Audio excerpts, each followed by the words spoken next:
महाकुंभमेळ्याचा उद्या शेवटचा दिवस आहे आणि आजपासूनच वाहनांना नो एंट्री या ठिकाणी करण्यात आली आहे। महाकुंभ परिसरात पूर्णपणे नो व्हेकल झोन घोषित करण्यात आले। उत्तर प्रदेश सरकारचं चोख नियोजन आता पाहायला मिळते। आतापर्यंत महाकुंभात 60 कोटी भाविकांनी स्नान केल्याचा दावा उत्तर प्रदेश सरकारने शनिवारी केला होता। कुंभमेळ्यात त्रिवेणी संगमावर स्नान केल्यास मोक्ष मिळतो अशी अनेक भाविकांची समजूत आहे।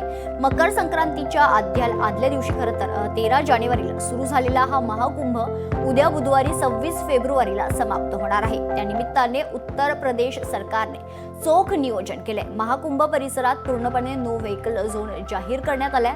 जवळच्या घाटावर जाऊन स्नान करण्याचं आवाहन भाविकांना करण्यात येतंय।